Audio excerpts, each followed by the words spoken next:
아직도 많은 분들이 나이가 들면 잠이 줄어드는 게 당연하다고 생각하시죠?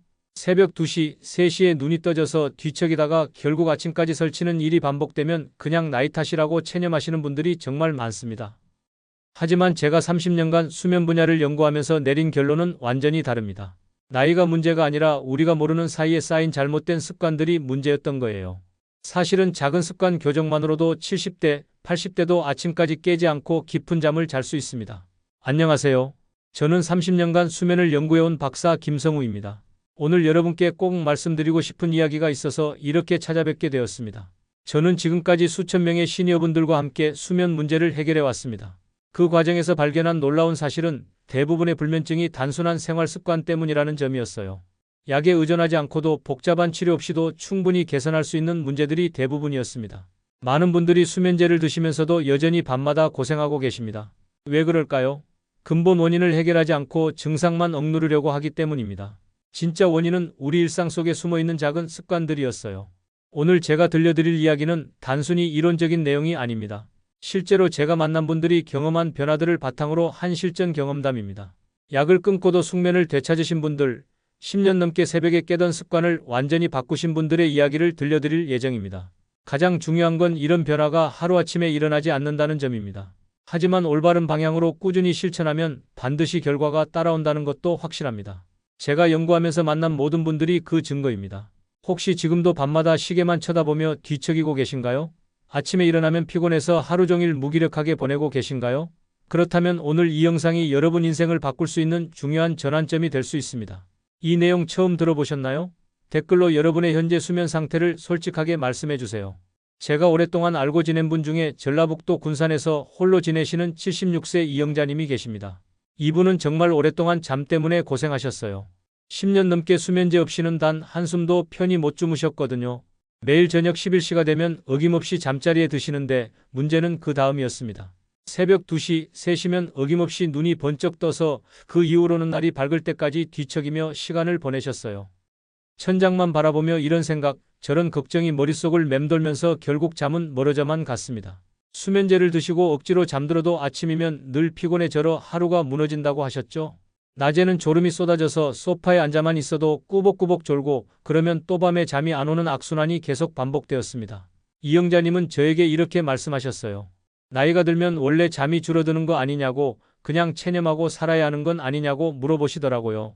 주변 친구들도 다들 비슷하게 잠을 못 잔다면서 그냥 나이 탓이라고 위로해 주셨다고 합니다. 하지만 지금 이영자님은 어떨까요? 놀라운 변화가 일어났습니다. 저녁 10시에 침대에 누우시면 다음날 아침 6시까지 단 한 번도 깨지 않고 깊은 잠을 주무십니다. 아침에 일어나시면 개운하고 상쾌해서 하루 종일 활기가 넘친다고 하세요. 가장 놀라운 건 수면제를 완전히 끊으셨다는 점입니다. 약의 도움 없이도 자연스럽게 잠이 오고 중간에 깨지 않고 숙면을 취하고 계세요. 비결이 뭘까요? 특별한 치료를 받으신 걸까요? 아니면 비싼 약이나 기구를 사용하신 걸까요? 전혀 그렇지 않습니다. 비결은 약이 아니라 작은 생활 습관을 바꾼 데 있었어요. 정말 사소해 보이는 변화들이었는데 그 작은 실천들이 모여서 완전히 다른 결과를 만들어낸 겁니다. 오늘 제가 여러분께 말씀드릴 내용은 바로 이영자님이 경험한 그 놀라운 변화의 비밀입니다. 여러분의 수면 패턴을 완전히 바꿀 수 있는 중요한 지혜를 나눠드릴 예정이에요. 이 이야기를 끝까지 듣고 실천하셔야만 진정한 변화를 경험할 수 있습니다.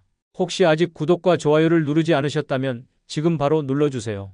이 채널은 여러분의 건강한 노년을 응원합니다. 이런 중요한 정보를 더 빠르게 많은 분들이 알 수 있도록 구독과 좋아요로 응원 부탁드립니다. 끝까지 보시면 왜 지금 당장 여러분의 작은 습관을 바꿔야 하는지 분명하게 깨닫게 되실 겁니다. 끝까지 보지 않으시면 가장 중요한 실천법을 놓치게 됩니다. 마지막에 나올 단 하나의 습관이 모든 것을 바꿀 수 있거든요. 여러분의 수면 습관을 바꾸는 작은 실천만으로도 충분히 일어날 수 있는 일이죠. 그래서 이제는 우리 일상에서 불면을 부르는 요소들을 하나씩 짚어보겠습니다. 저녁 늦은 시간에 마시는 커피 한 잔, 이것부터 이야기해 보겠습니다. 많은 분들이 저녁 식사 후에 습관적으로 커피나 차를 드시는데요. 이게 바로 밤잠을 방해하는 첫 번째 주범입니다. 카페인은 우리가 생각하는 것보다 훨씬 오래 체내에 머물러요. 최대 12시간 동안 체내에서 각성 효과를 유지합니다. 특히 60대 이상에서는 카페인을 분해하는 속도가 젊은 사람보다 훨씬 느려서 더 오랫동안 영향을 받게 됩니다. 서울의대에서 진행한 연구에 따르면 노년층은 카페인 분해 속도가 현저히 느려서 수면 구조에 더 큰 타격을 받는다고 밝혀졌어요. 이영자 76세님도 매일 저녁마다 믹스커피 한 잔을 즐기시는 게 일상이었는데 바로 그 습관이 새벽 각성의 주범이었던 거죠. 커피를 끊고 나서야 비로소 밤에 깊은 잠을 잘 수 있게 되었다고 하시더라고요. 오후 2시 이후에는 카페인이 들어간 음료를 피하고 보리차나 허브차로 바꿔보세요. 그런데 여기서 주의하실 점은 디카페인 커피에도 소량의 카페인이 포함되어 있다는 겁니다. 카페인에 민감한 분들은 디카페인도 조심하셔야 해요. 혹시 지금도 저녁에 커피나 차 한 잔을 당연하게 드시진 않나요? 약물을 복용하는 시간도 수면에 큰 영향을 미칩니다. 많은 분들이 하루에 드시는 약이 여러 개인데 그중에는 소변 배출을 촉진하는 성분이 들어있는 경우가 많아요. 이런 성분들이 밤중에 화장실을 가게 만들어서 수면을 자주 방해합니다. 건국대에서 실시한 연구 결과를 보면 야간열을 유발하는 성분들이 수면의 질을 심각하게 떨어뜨린다고 나와 있어요. 이영자님도 처음에는 저녁에 약을 드셨다가 밤마다 화장실을 가느라 자주 깨셨거든요. 그런데 담당 선생님과 상의해서 복용 시간을 아침으로 조정하니까 야간뇨가 확실히 줄어들었다고 하시더라고요. 만약 지금 저녁에 드시는 약이 있다면 아침 복용으로 조정할 수 있는지 담당 전문가와 꼭 상의해 보세요. 여기서 절대 주의하실 점은 임의로 약을 바꾸거나 끊으면 안 된다는 겁니다. 반드시 전문가와 상의 후에 조절해야 해요. 지금 드시는 약이 혹시 밤잠을 방해하고 있진 않을까요? 새벽에 잠이 깨면 제일 먼저 하는 일이 뭔가요? 대부분 시계부터 확인하시죠. 그리고 스마트폰을 켜서 시간을 보거나 메시지를 확인하는 분들도 많을 겁니다. 이것이 바로 세 번째 문제입니다. 스마트폰에서 나오는 블루라이트는 우리 뇌에게 낮이라는 신호를 보내서 수면 호르몬인 멜라토닌 분비를 억제해버려요. 더 큰 문제는 시계를 보는 행위 자체가 스트레스를 유발한다는 점입니다. 미국 수면학회에서는 새벽에 시계를 확인하는 것 자체가 불안과 각성을 높여서 다시 잠들기 어렵게 만든다고 발표했어요. 이영자님도 새벽에 깨면 습관적으로 시계부터 보셨는데 시간을 확인할 때마다 또 새벽에 깼구나 하면서 긴장이 더 심해졌다고 하시더라고요. 침대 옆에 있는 시계를 치우고 정말 필요하다면 멀리 아날로그 시계를 하나 두세요. 스마트폰은 아예 침실 밖에 두는 게 가장 좋습니다. 블루라이트 차단 앱을 설치해도 완벽하지 않아요. 아예 보지 않는 게 최선입니다. 오늘 새벽에 혹시 시계부터 먼저 보지 않으셨나요? 밤에 누워있으면 온갖 걱정들이 몰려오죠. 자식들 걱정, 건강 걱정, 경제적인 걱정들이 낮보다 훨씬 크게 느껴집니다. 이것이 네 번째 불면의 원인입니다. 우리 뇌는 밤에 더 스트레스에 민감해져요. 같은 걱정이라도 낮에는 별것 아니게 느껴지던 것들이 밤에는 엄청나게 크고 해결할 수 없는 문제처럼 느껴집니다. 연세대 심리학과에서 진행한 연구를 보면 밤의 불안감은 실제 문제보다 2배에서 3배까지 증폭되어 느껴진다고 나와 있어요. 이영자님도 새벽마다 자식들 걱정, 건강 걱정이 물밀듯이 몰려와서 잠을 이룰 수 없었다고 하셨거든요. 특히 혼자 지내시다 보니까 그런 걱정들이 더 크게 느껴지셨나 봐요. 이런 밤의 걱정을 해결하는 가장 좋은 방법은 걱정 일기를 쓰는 겁니다. 잠들기 2시간 전에 미리 오늘 하루 걱정되는 일들을 작은 노트에 적어보세요. 머릿속에만 있을 때는 계속 맴돌지만 글로 써놓으면 뇌가 일단 정리되었다고 인식해서 더 이상 반복하지 않아요. 여기서 주의할 점은 침대에 누워서 쓰면 안 된다는 겁니다. 침대는 오직 잠자는 곳이라고 뇌가 학습해야 하거든요. 밤마다 떠오르는 같은 걱정에 시달리고 계신가요? 낮에 충분히 활동하지 않는 것도 밤잠을 방해하는 중요한 요인입니다. 집에만 있으면서 햇빛도 제대로 쬐지 않고 몸을 움직이지 않으면 우리 몸의 생체 시계가 엉망이 되어버려요. 햇빛과 적절한 신체 활동은 생체 시계를 정상화하는 데 필수적입니다. 국제수면학회에서는 규칙적인 신체 활동이 멜라토닌 분비에 절대적으로 필요하다고 강조하고 있어요. 이영자님도 처음에는 집에서만 지내시다가 제 권유로 낮에 동네 한 바퀴 산책을 시작하셨거든요. 그러고 나서 수면 리듬이 서서히 회복되기 시작했다고 하시더라고요. 아침 10시경에 나가서 30분 정도 걸으시면서 햇빛을 충분히 쬐는 게 중요해요. 운동이라고 거창하게 생각하지 마시고 그냥 바깥 공기 마시러 나간다는 가벼운 마음으로 시작해보세요. 다만 저녁 늦은 시간에 격렬한 운동은 오히려 각성을 유발하니까 피하시는 게 좋습니다. 오늘은 바깥 공기를 마셔보셨나요? 콧꼬리와 함께 숨이 자주 끊기는 수면 무호흡도 시니어분들에게 흔한 문제입니다. 잠을 자는 동안 기도가 막혀서 숨이 끊기면 뇌가 위험을 감지해서 강제로 깨어나게 만들어요. 본인은 깨어났다는 걸 모르지만 뇌는 계속 각성과 수면을 반복하면서 깊은 잠을 못 자게 됩니다. 국내 조사 결과를 보면 60대 이상 4명 중 1명이 수면 무호흡 증상을 겪고 있는 것으로 나타났어요. 이영자님도 아침마다 입이 바싹 마르고 낮에 이유 없이 졸림이 심했는데 이것이 바로 수면 무호흡의 전형적인 증상이었거든요. 밤에 입으로 숨을 쉬다 보니까 목이 마르고 깊은 잠을 못 자니까 낮에 졸린 거였어요. 다행히 옆으로 누워서 자는 습관만으로도 많이 완화될 수 있어요. 등을 대고 자면 혀와 목젖이 뒤로 처져서 기도를 막기 쉬운데 옆으로 누우면 기도가 열린 상태를 유지할 수 있거든요. 베개를 등 뒤에 대서 옆으로 눕는 자세를 유지해 보세요. 하지만 증상이 심하다면 정확한 검사가 필요하니까 전문가와 상담해 보시는 게 좋습니다. 아침마다 입이 마르고 낮에 피곤하지 않으신가요? 마지막으로 불규칙한 저녁 식사도 수면을 크게 방해합니다. 어떤 날은 너무 많이 드시고 어떤 날은 거의 안 드시고 시간도 들쭉날쭉하면 잠들기가 어려워져요. 과식을 하면 소화 때문에 속이 더부룩해서 잠이 안 오고 반대로 너무 적게 먹거나 아예 안 먹으면 배고파서 새벽에 깨게 됩니다.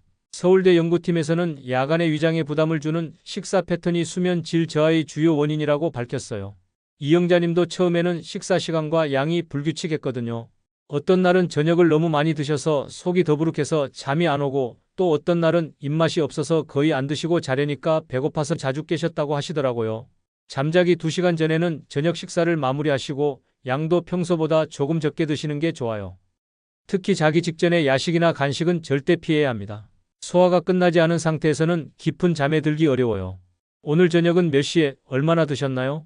이제 여러분께서 불면의 원인들을 정확히 아셨으니까 반대로 꿀잠을 부르는 구체적인 방법들을 알려드리겠습니다. 구체적인 방법이 정말로 오늘 영상의 가장 중요한 부분이므로 반드시 놓치지 말아주시길 바랍니다.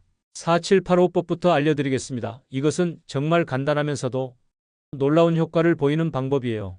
우리가 긴장하거나 스트레스를 받으면 호흡이 얕고 빨라지는데 의도적으로 호흡을 조절하면 교감신경을 안정시켜서 자연스럽게 잠이 오게 만들 수 있거든요. 방법은 이렇습니다. 코로 4초 동안 천천히 숨을 들이마시고 7초 동안 숨을 참은 다음 입으로 8초 동안 길게 내쉬는 거예요. 이것을 3번에서 4번 정도 반복하시면 됩니다.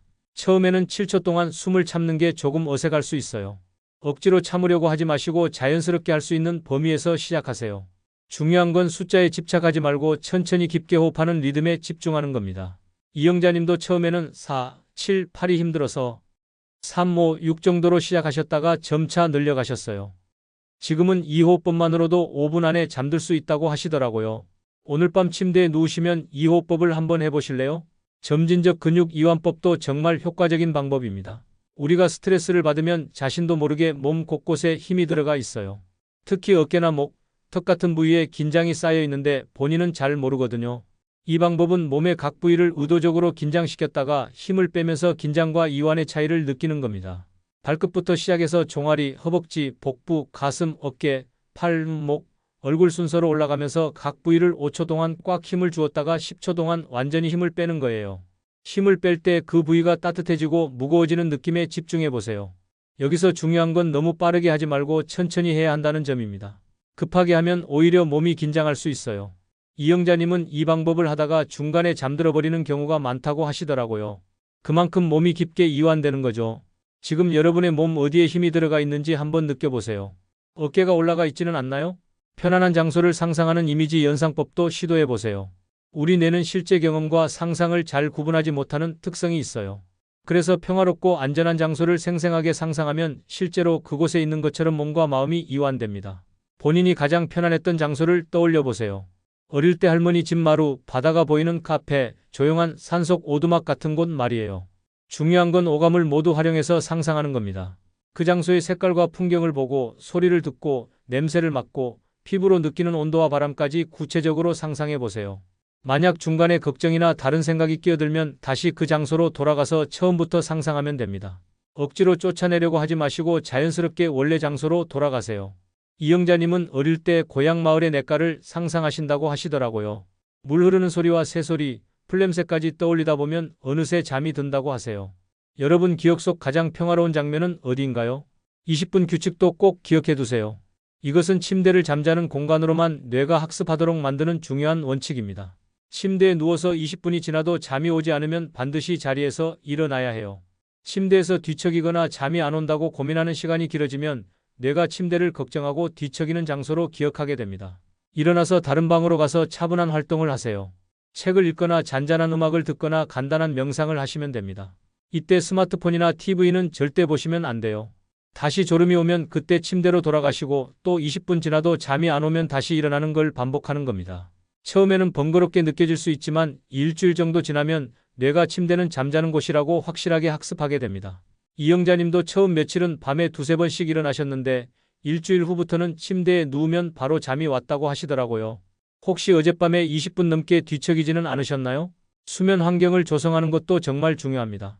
우리 몸은 온도가 조금만 높아도 깊은 잠에 들기 어려워져요. 침실 온도는 18도에서 20도 정도로 유지하시고 너무 덥다 싶으면 창문을 살짝 열어서 공기를 순환시켜 주세요. 빛도 완전히 차단하는 게 좋습니다. 작은 전자기기의 LED 불빛도 수면을 방해할 수 있거든요. 암막 커튼을 설치하거나 안대를 사용해 보세요. 소음도 마찬가지입니다. 완전한 정적이 어렵다면 일정한 백색 소음이나 자연 소리를 틀어놓는 것도 도움이 됩니다. 빗소리나 파도 소리 같은 걸 작은 소리로 틀어놓으면 갑작스러운 소음을 차단하는 효과가 있어요. 이영자님은 선풍기를 약하게 틀어놓고 주무신다고 하시더라고요. 일정한 소리가 있으니까 외부 소음이 신경 쓰이지 않는다고 하세요. 여러분 침실은 충분히 시원하고 어둡고 조용한가요? 규칙적인 수면 스케줄을 만드는 것이 가장 기본이면서도 가장 중요한 실천법입니다. 매일 같은 시간에 자고 같은 시간에 일어나는 것만으로도 우리 몸의 생체 시계가 정상화됩니다. 주말이라고 해서 늦게 자거나 늦게 일어나면 안 돼요. 일주일 내내 똑같은 패턴을 유지해야 합니다. 처음에는 힘들 수 있지만 2주 정도 지나면 자연스럽게 그 시간에 졸음이 오고 그 시간에 깨어나게 됩니다. 잠자리에 들기 1시간 전부터는 잠들 준비를 시작하세요. 조명을 어둡게 하고 격렬한 활동은 피하고 따뜻한 차 한 잔 정도만 드시면서 마음을 차분하게 만드는 거예요. 이것을 수면 의식이라고 하는데 매일 반복하면 뇌가 이제 잠잘 시간이구나 하고 인식하게 됩니다. 이영자님은 매일 밤 9시 30분이 되면 TV를 끄고 따뜻한 보리차를 우려서 마시면서 오늘 하루를 정리하는 시간을 가지신다고 해요. 그러고 나서 10시에 침대에 들어가시면 자연스럽게 잠이 온다고 하시더라고요. 여러분은 몇 시에 주무시고 몇 시에 일어나시나요? 이제 오늘 제가 말씀드린 모든 내용을 정리해서 실생활에서 어떻게 적용할 수 있는지 마무리 말씀을 드리겠습니다. 이 마지막 부분을 확실히 하셔야 오늘 말씀드린 내용을 실생활에 적용 가능합니다. 오늘 제가 30년간 수면을 연구하면서 깨달은 가장 중요한 진실을 여러분과 나눴습니다. 그 핵심은 정말 분명해요. 나이가 들어서 잠을 못 자는 게 아니라 우리가 모르는 사이에 쌓인 잘못된 습관들 때문에 잠을 못 자는 겁니다. 많은 분들이 60대, 70대가 되면 잠이 줄어드는 게 당연하다고 체념하고 계시죠. 새벽 2시, 3시에 눈이 떠져서 뒤척이는 것도 나이 탓이라고 생각하시고요.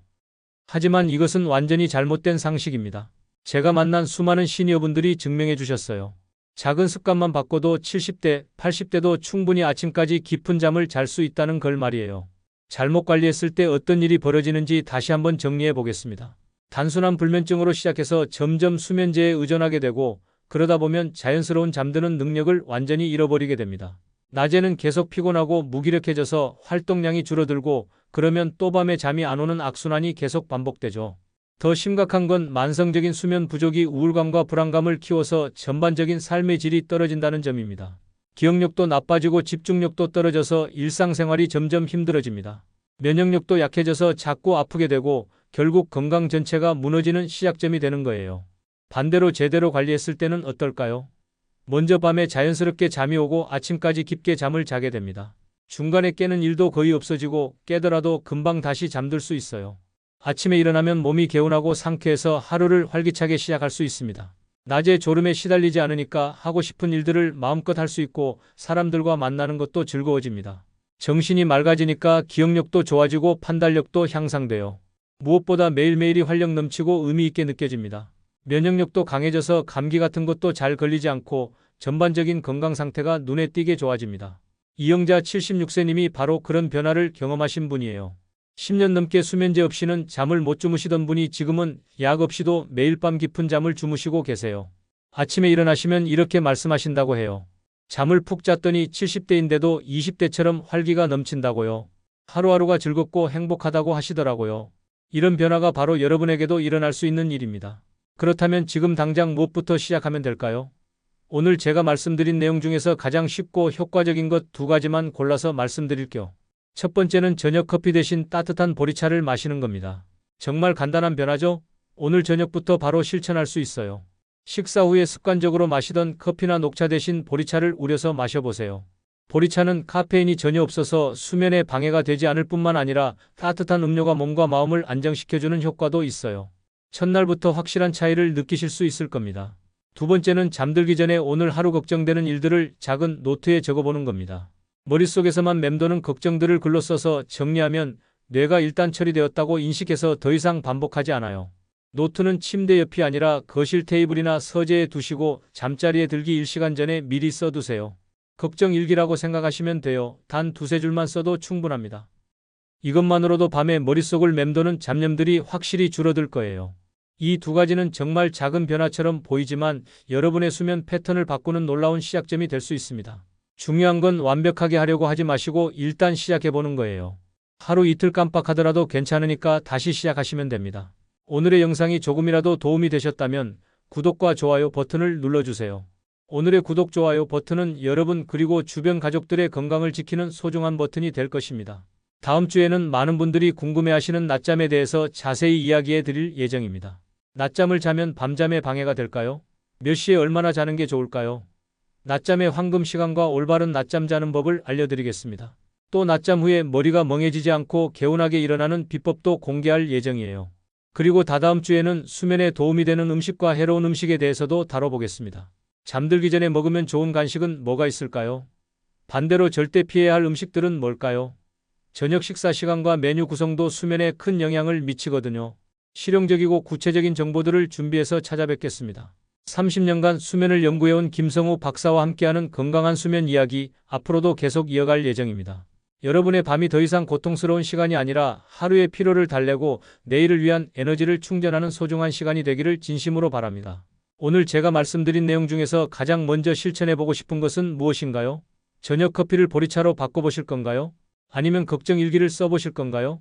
댓글로 여러분의 다짐을 나눠주시면 서로에게 큰 힘이 될 겁니다.